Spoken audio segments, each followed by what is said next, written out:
Once again, welcome the author of the Saga Baby Divine, the Divine M herself, Bette Midler.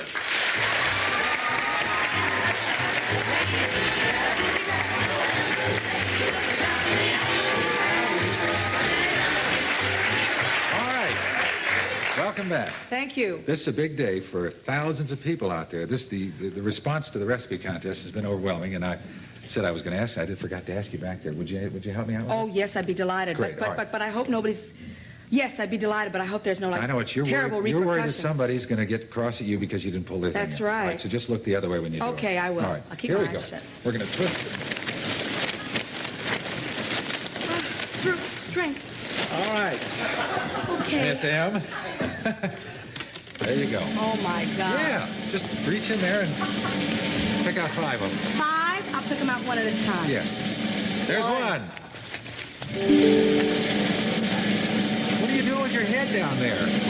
I don't want anyone to accuse me of cheating. But it looks like you're listening to an envelope. Got it.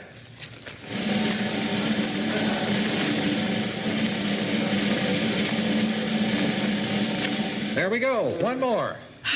I know. I use my left hand this time. This is worse than the book tour. She's serious about this. There it is, all 5. Okay. Yeah. All right. Now what we have to do is we have to read them.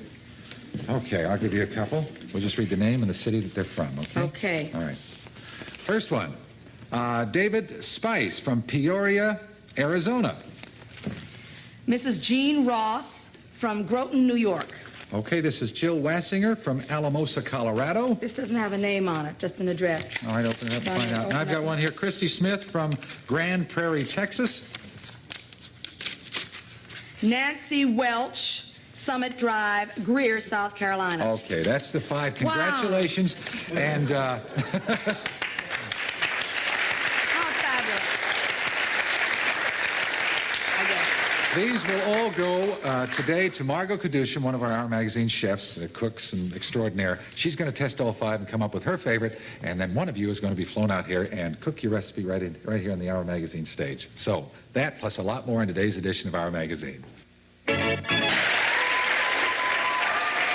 you, and all the hooplas, because we're back with Bette Midler today. Yesterday, we were talking about how one perceives oneself, and you were saying that you have difficulty separating, or actually bringing the two together, what you see or what you see on the stage and the real Bette Midler.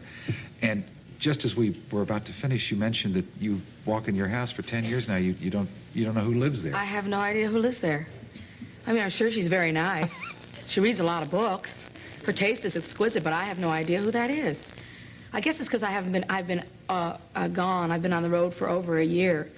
And who was that? You know? But I mean, is there a big difference between Bette Midler, real Bette Midler, and the Bette Midler that we know?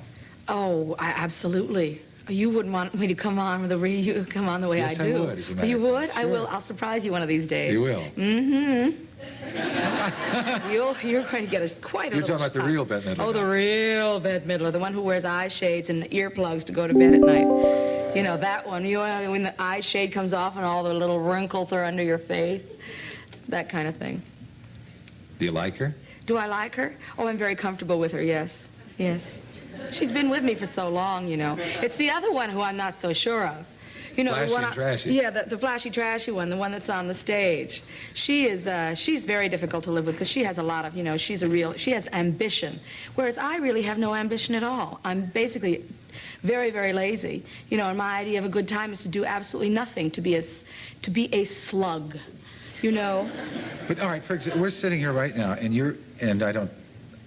it's not Tales Out of School, but you're exhausted. Yes, I am. Running around the country doing the books, and if not that, the concerts and everything else, plus all the pressure. And I read But I'm happy. I'm happy. Tell them I'm happy. They'll freak out. Well, I don't know if you're happy because I don't know you. Well, you know when you get worn out, you're just sort of like, Yeah. Oh, well, I'll be all right. I'll be all right. It's the pills. You know what I'm saying? What do you mean it's the pills? You know, it's a line from a movie. Oh. But you're happy. I am very, very happy. But, you know, when you're worn out, it's very hard for you to be your old effervescent self, you know. And everyone thinks of me as, you know, very bubbly and very bright and all that. And I was when I started this tour. But look at me. I mean, I just feel like I have, I mean, Atlanta, now, Miami, Rhode Island, Boston, New York. How much more? How much more to go? Well, we're going to sign books tomorrow, which is Saturday, at B. Dalton's in the Beverly Center, and then we're going to be doing some radio shows, and then that's it for that's it for 24 hours, and then I'll write another book, and then I'll then I'll do a video, then maybe I'll. Yesterday, I asked you what you'd be doing if you weren't doing this. And you said I'd be married, I'd be fat, big as a house. Big as a house. I'd have children. I'd be cooking. I'd be doing everything. Yet you are 37? Yes. Not married? No. No children? No. And I have Baby Divine, though. Yes, and Baby Divine's doing quite well, thank you. But you also said that you're a victim of, I guess, what we'd call the Cinderella complex. Me? I said that? Yeah. I never even read that book. Tell me about the Cinderella complex. I missed that one. Go ahead now. Cinderella complex is... Maybe I should squirm down a little bit. Oh, I know what that means. That means that you thought you'd live happily ever after. Yes. Oh, well, see, I could have written that book. I should have written that book because I know that for true. I think I read the book review of it, and I said, well, that's cut and dried. I mean, any fool knows that. Anyone that's, you know, once you get out of high school and you think, oh, life begins after high school. No, the trouble is only beginning. When does it begin? The trouble begins as soon as you get out of high school. The most fun you'll ever have is when you're in high school, maybe in college if you're really, you know, hip. But I didn't go to college, only but 1 year.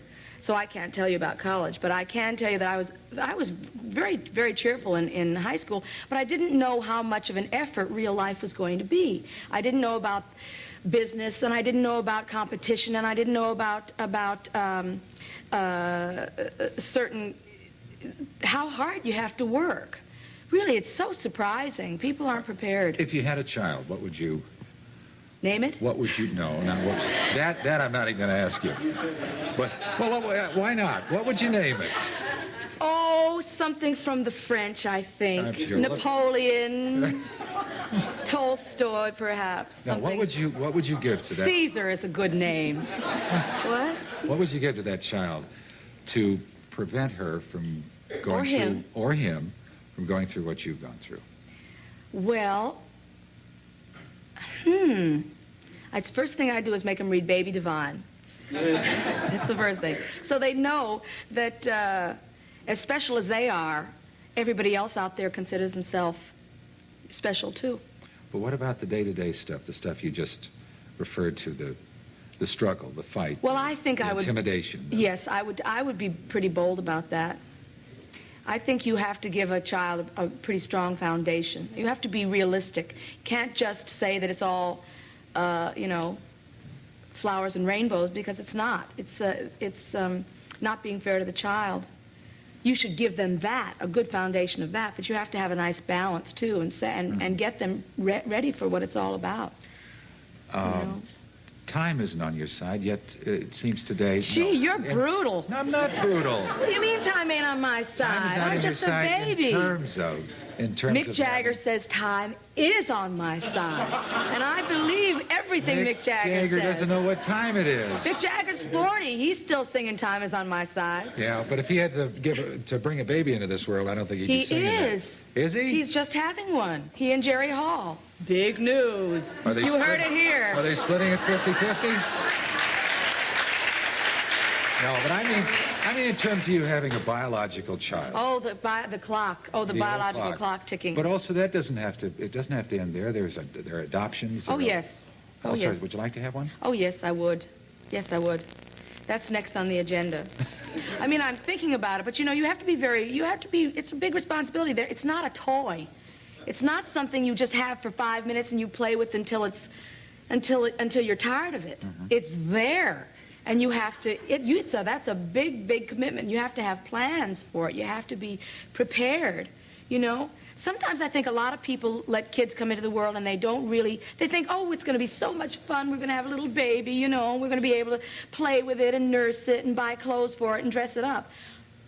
It's much, much bigger than that, you know. And after they're not cute anymore, Then what do you do with them? Generally, you turn them over to their daddies. But that's not right. That's not fair. They're Right. human beings. You know, Would you like to raise one by yourself, or do you feel that the child should have a father? I really think a child should have two people. A child should have a father. I do believe that. People might say I'm archaic and my thinking is old-fashioned, but I think it helps. It's a nice balance. I mean, if the two people are kind, we're talking if they're wonderful people. I mean, if the father turns out to be, or one of the parents is a monster, then it would be better if the child was with the parent that was okay, You know what I'm trying to say? Sure I do. Sometimes I think you don't understand me. What type of a husband, if you were looking, if you were interested, if it came to pass, what kind of a fellow would you be looking for? Well, I think I'd like someone who was very supportive of what I do. Someone who didn't look down his nose at what I do. Someone who got a lot of enjoyment out of my work. And I'd like someone who also had work that I was interested in, so that I had something to talk about. It wasn't just, hi, how's your life? Right. It's also, so it's like there's some give and take there. Someone with energy and someone with a great sense of humor. And I don't know, does that cover it? Sure it does. Sure. We've got about a half a dozen of them. They've been waiting here all day to see you. I like a nice lighting man.